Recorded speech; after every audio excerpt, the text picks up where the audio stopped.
If you're a senior shopping for a car, Consumer Reports just released a bombshell study that could save your retirement.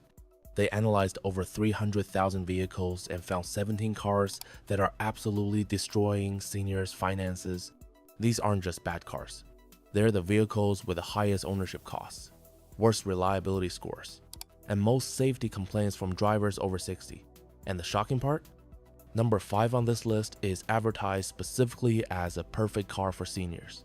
Here's what's criminal. Dealerships are actively pushing these 17 cars on seniors because they know you're more likely to pay cash and less likely to complain when things go wrong. Last month, Consumer Reports interviewed Harold, a 73-year-old veteran who bought one of these cars.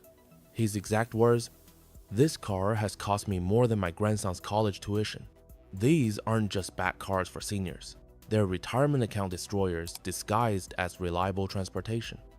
Now, I don't throw around Consumer Reports' name lightly. They've been testing cars since 1936. They buy every vehicle anonymously, put them through 50 different tests, and survey hundreds of thousands of owners. When Consumer Reports says, "Do not buy," smart seniors listen. They have no skin in the game, they don't take money from manufacturers, and they can't be bought. This list represents the absolute worst cars for seniors based on hard data, not opinions. Before we expose these automotive disasters, do me a favor, hit subscribe and the notification bell. I regularly share critical information that protects seniors from predatory automotive practices. Now, let's reveal which cars Consumer Reports says seniors should absolutely avoid. Number 17. The Mitsubishi Mirage. Consumer Reports gave it a shocking score of 37 out of 100, the lowest of any car tested. For seniors, it's particularly dangerous because the seats have zero lumbar support, causing back pain on any drive over 20 minutes. The engine is so underpowered that merging onto highways becomes genuinely scary. One senior from Delaware said, "I feel like I'm driving a golf cart in NASCAR traffic. At $18,000, it seems cheap until you realize a used Honda Civic costs the same and is infinitely better." Number 16. The Jeep Compass. Consumer Reports found it has below average reliability and uncomfortable seats that make it torture for seniors with any joint issues. The transmission jerks and hesitates. Dangerous when you need quick acceleration. Plus, the predicted reliability score is 1 out of 5. That's not a car for seniors. That's a monthly repair bill waiting to happen. The infotainment system is so complicated that dealers offer classes just to teach seniors how to use it. Number 15. The Alfa Romeo Giulia. Beautiful? Yes. Practical for seniors? Absolutely not. Consumer Reports documented endless electronic problems, and the average repair costs $1,200 per visit. The reliability rating, 1 out of 5. Getting in and out requires gymnastics due to the low seating position. This isn't a luxury car for seniors. It's a gorgeous money pit that'll spend more time in the shop than your garage. Number 14. The Chevrolet Trax. Consumer Reports found excessive road noise that makes conversation impossible, cheap interior materials that fall apart, and the transmission that Consumer Reports called unrefined and jerky. For seniors with hearing aids, the road noise literally causes pain. The visibility is terrible, and the safety features that should be standard cost extra. GM is basically selling seniors a rental car at retail prices. Number 13. The Land Rover Discovery Sport. Consumer Reports gave it a reliability rating of 1 out of 5. The average annual repair cost, $1,400. Electronic failures are constant, and simple repairs cost fortune because parts must be imported. One 68-year-old owner told Consumer Reports, "I've spent more maintaining this car than I spent buying it." This SUV for seniors is actually a financial disaster disguised as luxury. Number 12. The Nissan Pathfinder. Shocked? So were we.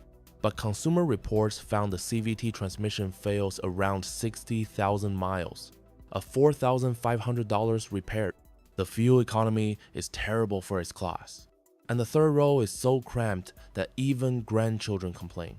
Consumer Reports specifically noted it's one of the worst SUVs for seniors due to poor visibility and complicated controls. Number 11. The Tesla Model X. Before Tesla fans attack me, here Consumer Reports findings. Endless quality control issues, $2,000 door handle repairs, and service waits of several weeks. The Falcon Wing doors malfunction constantly and are impossible for seniors with mobility issues. The tablet-only controls are dangerous for older drivers who need physical buttons. It's technology for technology's sake, not practical transportation for seniors. Now we're entering the top 10, the absolute worst cars for seniors according to Consumer Reports' extensive testing. Number 10. The Cadillac XT4. Consumer Reports found the ride uncomfortably firm for seniors, the rear seat impossibly cramped, and reliability below average. The CUE infotainment system is so frustrating that dealers report seniors returning the car just because they can't figure out how to change radio stations. For a luxury car for seniors, it fails at the most basic comfort requirements. Number 9. The Volkswagen Atlas Cross Sport.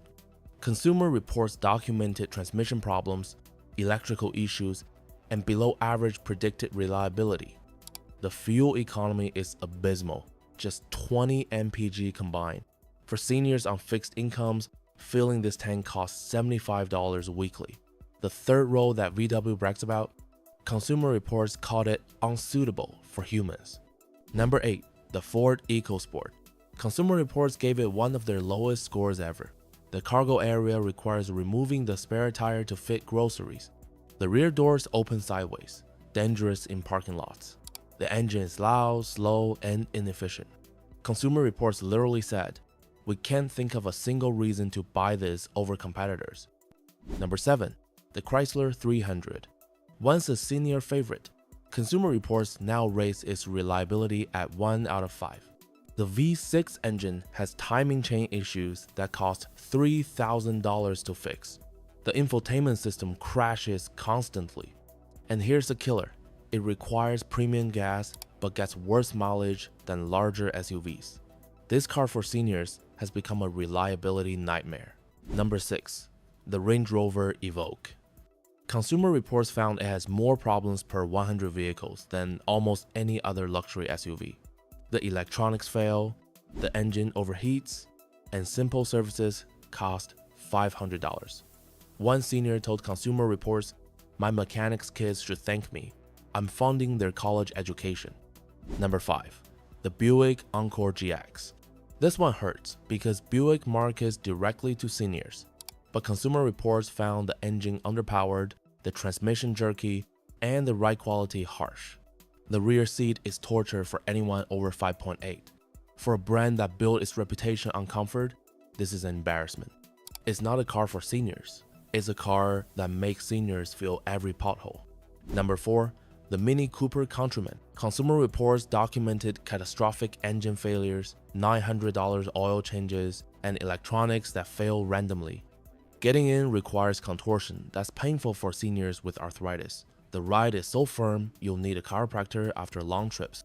BMW ownership costs in a cute package that's anything but practical. Number 3. The Infiniti QX50.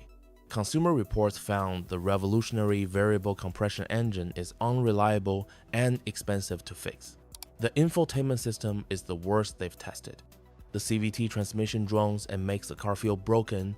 Infiniti's warranty coverage is pathetic compared to Genesis or Lexus. Luxury price, economy car reliability. Number 2. The Maserati Levante. Consumer Reports gave it the worst reliability score of any SUV. Average annual maintenance, $2,000. Depreciation, 50% in 2 years. It's the fastest way to turn $80,000 into $40,000. One owner said, "The only thing reliable about this car is that something will break every month." And the number 1 worst car for seniors according to Consumer Reports, the Fiat 500X. Reliability score, 14 out of 100. That's not a typo. 14. Consumer Reports found it has more problems than any other small SUV. The transmission fails, the engine burns oil, electrical systems die randomly, parts availability is terrible, and most mechanics won't touch it. The dealership network is collapsing, leaving owners stranded. This isn't just the worst car for seniors. Consumer Reports suggests it might be the worst car sold in America, period. If you own any of these vehicles, here's your action plan. First, if it's still under warranty, document every single problem. Create a paper trail for potential lemon law claims. Second, consider cutting your losses now while the car still runs. The depreciation you'll take today is nothing compared to the repair costs coming tomorrow. Third, if you're stuck with one of these cars, find a specialist independent mechanic immediately. Dealerships will bleed you dry. Fourth, start a repair fund now, you'll need it. Put away at least $300 monthly because these cars will test your budget constantly. Look, Consumer Reports doesn't make these ratings lightly. They're trying to protect you from financial disasters disguised as transportation. Smart seniors listen to data, not dealership promises. Cars for seniors should be reliable, comfortable, and affordable to maintain. These 17 fail on all counts. If this video saved you from buying one of these money pits, hit that subscribe button and bell icon. I post new content regularly that helps seniors avoid automotive disasters. Comment below if you've owned any of these cars. Share your experience to warn others. And definitely watch my previous video on your screen now. 7 reasons seniors should wait for 2026 Toyota RAV4. You'll discover why buying the 2025 model could cost you $1,600 in unnecessary depreciation. The information could save your retirement fund. Until next time, remember, Consumer Reports doesn't lie, but dealerships definitely do.